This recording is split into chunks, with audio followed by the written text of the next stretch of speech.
Hi friends, welcome to my new video. Hi, ഇന്ന് നമ്മളൊരു കടച്ചക്ക ചാറുകറിയാണ് വെക്കുന്നത്. അത് നമ്മുടെ ഇറച്ചിക്കറിയുടെ ഒക്കെ ടേസ്റ്റിലുള്ള ഒരു ചാറുകറിയാണ്. നമുക്ക് നോക്കാം. കടച്ചക്കയുടെ തൊലി ചെത്തി നമുക്ക് ക്ലീൻ ആക്കാം.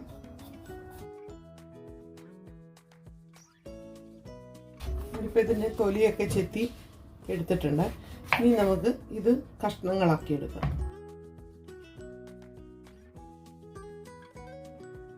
ഇവിടെ കടച്ചക്ക ഇപ്പം ഞാൻ കഷ്ണങ്ങളാക്കി കഴുകി എടുത്തിട്ടുണ്ട്.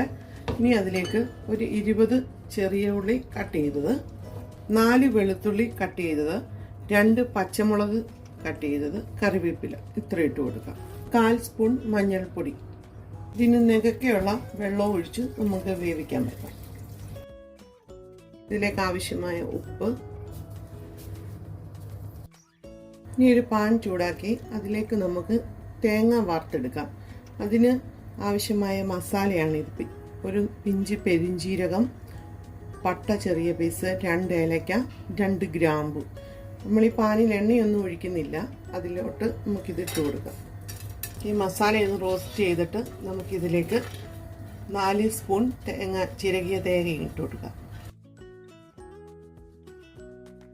ഈ തേങ്ങ വറക്കുന്നത് നമ്മൾ തീ വളരെ കുറച്ച് വേണം വറക്കാനേ. ഇത് പുളിയുറമ്പിൻ്റെ പരുവത്തിൽ വറക്കണമെന്നാണ് പറയുന്നത്. നല്ലൊരു ഗോൾഡൻ ബ്രൗൺ നിറത്തിൽ വറുത്തെടുക്കണം. നമ്മളിതിൽ എണ്ണയൊന്നും ചേർക്കുന്നില്ല. 1 തണ്ട് കറിവേപ്പില. നമ്മൾ ഈ കടച്ചക്ക കുക്കറിൽ വേവിക്കുന്നത് അത്ര ടേസ്റ്റ് ഇല്ല. കുക്കറിൽ വേവിക്കാതെ അല്ലാതെ പാത്രത്തിൽ നമ്മൾ വേവിക്കുന്നതാണ് നല്ലത്. പിന്നെ ഏറ്റവും ടേസ്റ്റ് നമ്മുടെ മൺചട്ടിയിൽ വെക്കുന്നതാണ്. അതാ ഏറ്റവും നല്ല ടേസ്റ്റ്. നമ്മുടെ കടച്ചക്ക ഇപ്പം നന്നായിട്ട് തിളച്ചിട്ടുണ്ട്, പക്ഷെ വെന്തിട്ടില്ല. എൻ്റെ അത്ര നല്ല മൂത്ത കടച്ചക്കയല്ല. മൂത്ത കടച്ചക്കയാണെങ്കിൽ പെട്ടെന്ന് വേകും. ഇനി ഇതിലേക്ക് നമുക്ക് 1 സ്പൂൺ മുളക് പൊടി, 1/2 സ്പൂൺ മല്ലിപ്പൊടി, 1/4 സ്പൂൺ മഞ്ഞൾപ്പൊടി. ഇനി നമുക്ക് തീ കുറച്ച് കൈവിടാതെ ഇളക്കിക്കൊണ്ട് നിൽക്കാം. 2 മിനിറ്റ് മതി. തേങ്ങ ഇപ്പം നല്ലതായിട്ട് മൂത്തിട്ടുണ്ട്. നമുക്കിനിയും സ്റ്റൗ ഓഫ് ചെയ്യാം. നമ്മൾ ഇനി ഇതിൻ്റെ ചൂട് ആറിക്കഴിയുമ്പോൾ നമുക്കിത് മിക്സിയിൽ അരച്ചെടുക്കാം. നമ്മളിത് മിക്സിയിൽ അരച്ചെടുക്കുന്നത് വെള്ളം തൊടാതെ വേണം അരച്ചെടുക്കാൻ. നമുക്ക് ഈ തേങ്ങ വറുത്തത് മിക്സിയുടെ ജാറിൽ വെള്ളം തൊടാതെ അരച്ചെടുക്കാം. നമ്മുടെ തേങ്ങ ഇപ്പം നമ്മൾ മിക്സിയിലെ വെള്ളം തൊടാതെ ഇങ്ങനെ പൊടിച്ച പോലെ എടുത്തിട്ടുണ്ട്. നല്ല തേങ്ങ ഒക്കെയാണെങ്കിൽ ഇതിൽ നിന്ന് ഒരു എണ്ണ ഊറി വരുന്ന പോലെ നമുക്ക് എണ്ണമയം കാണും. ഇതിപ്പോൾ അത്ര നല്ല തേങ്ങയല്ല, നന്നായിട്ട് എന്നാലും പൊടിച്ചെടുത്തിട്ടുണ്ട്. നമ്മൾ വെള്ളം ചേർത്തിട്ടില്ല. ഇനി നമുക്ക് ഇത് ഈ കടച്ചക്കയിലിട്ട് ഇട്ട് കൊടുക്കാം. കടച്ചക്ക ഇപ്പോൾ ഒരു 1/4 ഭാഗം വേവായിട്ടുണ്ട്. അതിലോട്ട് ഇനി നമുക്ക് ഈ പൊടിച്ചെടുത്ത തേങ്ങ ഇട്ട് കൊടുക്കാം. ഇനി 1 ഗ്ലാസ് വെള്ളം കൂടെ നമുക്ക് മിക്സിയുടെ ജാറ് കഴുകി ഒഴിച്ചു കൊടുക്കാം. തിളച്ച വെള്ളമാണ് നമ്മൾ ഒഴിച്ചു കൊടുത്തത്. നമ്മുടെ കറി ഇപ്പം നന്നായിട്ട് തിളച്ചിട്ടുണ്ട്. നമുക്കിനി സ്റ്റൗ ഓഫ് ചെയ്യാം. നമുക്കിനി അതിലോട്ട് കടുക് പൊട്ടിക്കാം. അതിനായിട്ട് ഒരു 6 ചെറിയ ഉള്ളി അരിഞ്ഞത്, 1 തണ്ട് കറിവേപ്പില, 3 വറ്റൽമുളക്. പാൻ ചൂടായിട്ടുണ്ട്.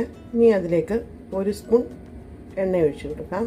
എണ്ണ ചൂടായി നമുക്ക് 1/2 സ്പൂൺ കടുക് ഇട്ട് കൊടുക്കാം. ഇനി നമുക്ക് അരിഞ്ഞ് വെച്ച ചെറിയ ഉള്ളി ഇട്ട് കൊടുക്കാം.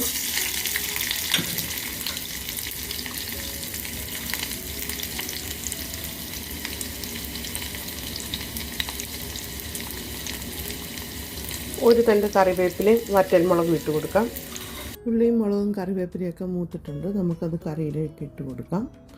ഇനിയും ഇട്ട് കൊടുത്ത ഉടനെ നമ്മളിത് ഇളക്കല്ലേ, ഒരു 10 മിനിറ്റെങ്കിലും മൂടി വെക്കണം. മൂടി വെച്ചതിന് ശേഷം മാത്രമേ നമുക്ക് സെർവ് ചെയ്യാവുള്ളൂ. നമ്മുടെ കറി ഇപ്പോൾ റെഡി ആയിട്ടുണ്ട്. ഇത് നല്ല ടേസ്റ്റാണ്. നമ്മളൊരു ഇറച്ചിക്കറിയൊക്കെ കഴിക്കുന്ന ഒരു ടേസ്റ്റാണ്. എല്ലാവർക്കും ഇത് ഇഷ്ടപ്പെടും.